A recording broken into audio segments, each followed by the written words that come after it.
خواتین و حضرات، اب اس جلسے کا دوسرا دلچسپ پہلو جو ہے اور دوسرا جو سیشن ہے وہ سوالات و جوابات کا سیشن ہے۔ سامعین میں 5 مائک لگائے گئے ہیں، 3 مردوں کے لیے اور 2 خواتین کے لیے۔ اگر سوال پوچھنے والوں میں کوئی غیر مسلم یعنی نان مسلم ہو تو انہیں پہلی ترجیح دی جائے گی، انہیں سب سے پہلے سوال کرنے کی اجازت ہوگی۔ تو میں تمام ہندو بھائی، کرسچن بھائی جو ادھر یہاں موجود ہیں وہ سامنے آ سکتے ہیں، ان کو پہلے پریفرنس دیا جائے گا، اور ان کے لیے قطار کی بھی پابندی نہیں ہے۔ یہ ہدایت تمام 5 مائک کے لیے ہے۔ اب میں سوالات کا سلسلہ شروع کر رہا ہوں۔ مائک نمبر 1 پر جو صاحب کھڑے ہیں وہ اپنا سوال پوچھیں۔ My name is Kamal Kishore Pal and I am a student from Scholar West in this campus. And my question for you is, according to Islam, it is said that God has created human beings who would worship Him. But what is the reason behind creating human beings even though He had so many worshippers in the form of angels? ہمارے ہندو بھائی نے بہت اچھا سوال پوچھا ہے۔ اس نے کہا کہ خدا نے انسان کو بنایا ہے تاکہ وہ خدا کی عبادت کر سکے۔ ایسا ہی کہا گیا ہے قرآن میں بھی، سورہ دھریات میں، سورہ نمبر 51 آیت نمبر 56 میں، وَمَا خَلَقْتُ الْجِنَّ وَالْإِنسَ إِلَّا لِيَعْبُدُونَ۔ اللہ تعالیٰ فرماتے کہ ہم نے جن اور انسانوں کو بنایا ہے صرف اللہ کی عبادت کے لیے۔ تو سوال ہے ہندو بھائی کا، بہت اچھا سوال ہے کہ اللہ تعالیٰ کو عبادت کی ضرورت کیا ہے؟ اتنی چیز ہے، فرشتے ہیں، تو انسان اللہ کی عبادت کیوں کرے؟ کیا اللہ کو ضرورت ہے؟ بہت اچھا سوال ہے، بہت اہم سوال ہے۔ مثال کے طور پہ ہم کہتے ہیں اللہ اکبر، اللہ بڑا ہے، اللہ مہان ہے۔ ہم اللہ مہان بولنے سے اللہ مہان نہیں ہو جاتا ہے، ہم بولے یا نہ بولے اللہ مہان ہے، اللہ اکبر ہے۔ ہم چاہے بولے یا نہ بولے اللہ کو فرق نہیں پڑتا ہے۔ اگر ہم نہیں کہیں گے اللہ اکبر تو کیا اللہ نیچے ہو جائیں گا، اللہ کم ہو جائیں گا؟ نہیں۔ کیوں ہم کہتے ہیں کہ اللہ مہان ہے؟ اللہ تعالیٰ فرماتے ہیں سورہ فاطر سورہ نمبر 35 آیت نمبر 15 میں لکھا ہے کہ اللہ doesn't require the creation but we require him۔ اللہ سبحانہ و تعالیٰ کو ہماری ضرورت نہیں ہے لیکن ہم کو اللہ کی ضرورت ہے۔ ہم اللہ سبحانہ و تعالیٰ کی تعریف کرتے ہیں، عبادت کرتے ہیں ہمارے فائدے کے لیے۔ مثال کے طور پہ جب بھی ہم کسی کی تعریف کرتے ہیں ہم اس کی بات مانتے ہیں۔ مثال کے طور پہ اگر آپ کی والدہ کو ہارٹ اٹیک ہوتا ہے اور آپ جانتے ہیں کہ ایک ہارٹ اسپیشلسٹ جو دنیا میں سب سے بہتر ہے وہ آپ کے پاس آتا ہے یا موجود ہے، اور ایک کویک ہے، ایک اجنبی انسان، اگر وہ اجنبی انسان آپ سے کچھ کہیں گا کہ آپ کے والدہ کو بچانے کے لیے یہ چیز کرو، اور ایک مشہور ہارٹ اسپیشلسٹ جو آپ بھی جانتے ہیں اگر وہ کہیں گا کہ آپ کے والدہ کو بچانے کے لیے یہ کرو، آپ کس کی بات مانیں گے؟ آپ مانیں گے ہارٹ اسپیشلسٹ کی بات۔ کس کی بات؟ Heart specialist. کیوں؟ وہ ہارٹ اسپیشلسٹ مشہور ہارٹ اسپیشلسٹ ہے۔ اسی طریقے سے ہم جب اللہ کی عبادت کرتے ہیں، ہم مسلمان، ہم اللہ کی تعریف کرتے، الحمدللہ رب العالمین، الرحمن الرحیم، مالک یوم الدین، سب تعریف کرتے ہیں اللہ کی۔ جب ہم تعریف کرتے ہیں کہ وہ حاکم ہیں، وہ رحمت والا ہے، وہ سب سے بڑا ہے، سب سے زیادہ جاننے والا ہے، تو اللہ کو تو فرق نہیں پڑتا ہے۔ لیکن ہم جب ان کی تعریف کرتے ہیں اس اللہ کی، تو اللہ جو اپنی کتاب قرآن مجید میں ہدایت دے رہا ہے ہم اس کے اوپر عمل کرتے ہیں۔ ہم جب اس کی تعریف کرتے ہیں تو ظاہر ہے کہ اس کی ہدایت کے اوپر بھی عمل کریں گے۔ تو ہم تعریف کر رہے ہیں ہماری بھلائی کے لیے، ہم اس کی عبادت کر رہے ہیں ہماری بھلائی کے لیے۔ اللہ کو فرق نہیں پڑتا، اللہ کو ہماری ضرورت نہیں ہے، ہمیں اللہ کی ضرورت ہے۔ تو ہم جب تعریف کرتے ہیں ہمیں پتا چلتا ہے قرآن میں اللہ کہتے ہیں شراب مت پیو، تو ہم شراب پینا چھوڑ دیتے ہیں۔ فائدہ کس کا ہوتا ہے؟ اللہ کا فائدہ ہوتا ہے ہمارا۔ ہم بیماری سے بچتے، سیروسس آف لیور سے بچتے، کینسر آف اسوفیگس سے بچتے، کینسر آف لیور سے بچتے۔ میں سینکڑوں بیماری کے نام لے سکتا ہوں ڈاکٹر ہونے کے لائق، اگر آپ شراب نہیں پیتے۔ اللہ تعالیٰ کہتا ہے کہ جوا مت کھیلو، فائدہ کس کا ہے؟ ہمارا، اللہ کا تھوڑی۔ تو ہم اللہ کی عبادت کرتے ہیں ہمارے فائدے کے لیے تاکہ ہم آخرت میں سفلتا پائے۔ اللہ تعالیٰ کہتے ہیں سورہ ملک میں سورہ نمبر 67 آیت نمبر 2 میں، الذی خلق الموت والحیات، اللہ نے موت اور زندگی بنائی تاکہ وہ یہ جان لے کہ ہم میں سے کون اچھا ہے اور ہم اس امتحان میں سفلتا پا سکے. تو ہم اللہ کی عبادت کرتے ہمارے فائدے کے لیے, اللہ کو کوئی فرق نہیں ہوتا. Hope that answers the question. Mic number 2 سے ہمارے بھائی سوال کریں. میری گزارش ہے اس طرف اگر کوئی نان مسلم بھائی ہمارے ہیں تو پہلے ان کو سوال کرنے کا موقع دیں. میرا نام ستی سنگھ ہے. میں پہلے تو ڈاکٹر ذاکر صاحب کو دھنیہ واد دینا چاہوں گا کہ جنہوں نے آج بہت اچھی تقریر کی. میرا سوال یہ ہے, مانا جاتا ہے کہ وید یہ سب سے پرانے ہیں اور اکثر یہ کہا جاتا ہے قرآن کی جو کتاب ہے یہ پہلی اور آخری کتاب ہے, ان دونوں میں فرق کیا ہے؟ بھائی صاحب نے سوال پوچھا ہے کہ وید بہت پرانی کتاب ہے, وید پہلی آئے, قرآن بعد میں آیا, تو وید اور قرآن میں فرق کیا ہے؟ اور اب یہ بھی پوچھ سکتے ہیں کہ کیا ہم کہہ سکتے ہیں کہ وید خدا کا کلام ہے؟ وید جیسے کہ میں نے کہا میرے تقریر میں کہ لوگ کو یہ نہیں پتا کہ وید کب آیا وجود میں, لیکن اکثر ہندو اسکالرز کہتے ہیں کہ یہ تقریباً 4000 سال پرانی کتاب ہے.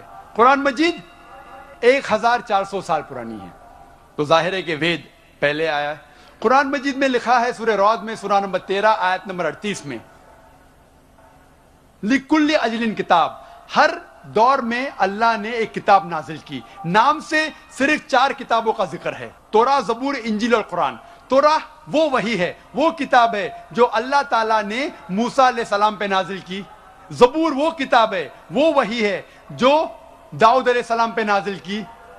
انجیل وہ کتاب, وہ وحی ہے جو اللہ سبحانہ و تعالیٰ نے عیسیٰ علیہ السلام پہ نازل کی. اور قرآن مجید اللہ سبحانہ و تعالیٰ کی آخری کتاب, آخری وحی ہے جو آخری پیغمبر محمد صلی اللہ علیہ وسلم پہ نازل کی.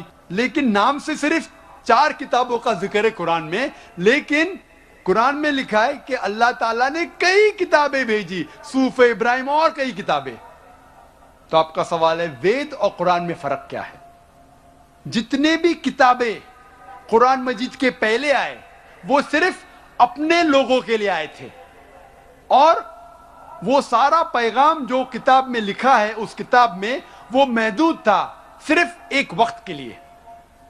مثال کے طور پہ انجیل نازل کیا اللہ نے عیسیٰ علیہ السلام پر, صرف تھا بنی اسرائیل کے لیے, سارے انسانیت کے لیے نہیں تھا. لیکن کیونکہ قرآن مجید آخری کتاب ہے اللہ کی, وہ صرف مسلمانوں یا عربوں کے لیے نہیں, سارے انسانیت کے لیے ہے. پہلا نقطہ یہ جاننا چاہیے کہ وید کا ذکر قرآن میں نہیں ہے لفظ سے. یہ کہا گیا ہے کہ ہر دور میں کتاب آئی, تو ظاہر ہے کہ ہندوستان میں بھی شاید کوئی کتاب آئی. کون سی کتاب ہے ہمیں نہیں پتا. وید کا ذکر نہ قرآن میں ہے نہ صحیح حدیث میں. لیکن اسی لیے میں یہ نہیں کہہ سکتا ہوں کہ وید خدا کا کلام ہے, 100% نہیں کہہ سکتا ہوں, کیونکہ نام سے وید کا ذکر قرآن میں موجود نہیں. میں یہ کہہ سکتا ہوں کہ ہو سکتا ہے, میں بھی وید خدا کا کلام ہے, ہو سکتا ہے, نہیں بھی ہو سکتا, مجھے نہیں پتا. لیکن اگر وید اللہ کا کلام تھا, اگر مان لو بحث کے طور پہ, if we agree for sake of argument, کیا وید خدا کا کلام ہے, تو صرف وہ اس وقت کے لیے تھا اور ان لوگوں کے لیے تھا, آج کے لیے نہیں. آج ہمیں ماننا چاہیے آخری کلام, آخری کتاب قرآن مجید میں. وید اگر مان لو خدا کا کلام تھا بھی تو صرف اس وقت کے لیے تھا اور ان لوگوں کے لیے تھا. اور جتنے بھی کتابیں قرآن مجید کے پہلے آئے اس میں ملاوٹ ہو چکی ہے, چاہے وہ بائبل ہو, چاہے وہ وید ہو. ہندو دھرم کے اسکالرز کہتے ہیں وید میں بہت ملاوٹ ہے, وید میں کئی چیزیں ہیں جو میں مان نہیں سکتا صحیح ہے, کتنے ان سائنٹیفک چیزیں ہیں, کانٹرڈکشنز ہے. تو میں ڈاکٹر ہونے کے لحاظ سے یہ نہیں مان سکتا ہوں, یہ غلطیاں خدا کے نام پہ نہیں لکھ سکتا ہوں. میں نے میرے تقریر میں صرف وید کی اچھی باتیں بیان کی, جو باتیں قرآن سے ملتی ہے. قرآن کے اور ایک نام ہے فرقان. فرقان مطلب حق اور باطل کے درمیان فرق کرنے کی کتاب. تو جو چیز قرآن سے ملتی ہے ہمیں کوئی اعتراض نہیں ماننے کے لیے کہ یہ پورشن, یہ بھاگ وید کا خدا کی طرف سے ہے. لیکن پوری کتاب جتنے بھی کتابیں قرآن کے پہلے آئے دور کے وجہ سے سال گزرنے کے وجہ سے ان میں ملاوٹ آ چکی ہے. لیکن قرآن میں اللہ تعالیٰ فرماتے سورہ ہجر میں سورہ نمبر 15 آیت نمبر 9 میں ہم نے قرآن نازل کیا اور ہم قرآن کی حفاظت کریں گے. اسی لیے وید اگر خدا کی کتاب تھی اس وقت کے لیے تھی, ان لوگ کے لیے تھی. آج ہمیں ماننا چاہیے آخری کتاب قرآن مجید, چاہے آپ سعودی میں جی رہے ہیں یا امریکہ میں یا ہندوستان میں یا پاکستان میں, آپ کو ماننا چاہیے آخری کتاب اللہ کی, خدا کی قرآن. اسی طریقے سے ایک شخص نے مجھ سے پوچھا تھا کیا ہم مان سکتے ہیں کہ شری رام اور شری کرشن خدا کے بھیجے ہوئے پیغمبر ہے؟ قرآن میں آتا ہے سورہ فاتر سورہ نمبر 35 آیت نمبر 24 میں کہ اللہ نے ہر قوم کے پاس ایک پیغمبر بھیجا ہے. نام سے صرف 25 پیغمبروں کا ذکر ہے قرآن میں, صرف 25.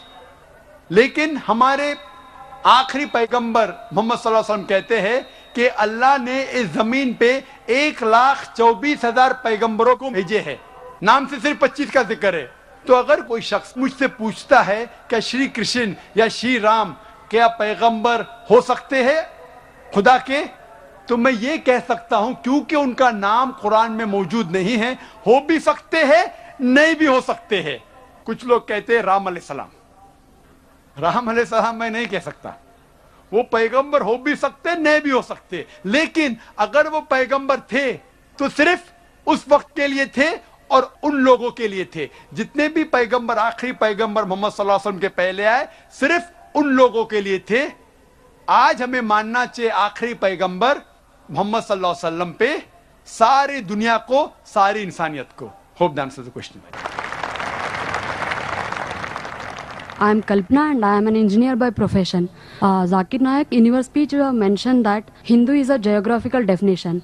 Then is it okay to call Muslim as a Hindu?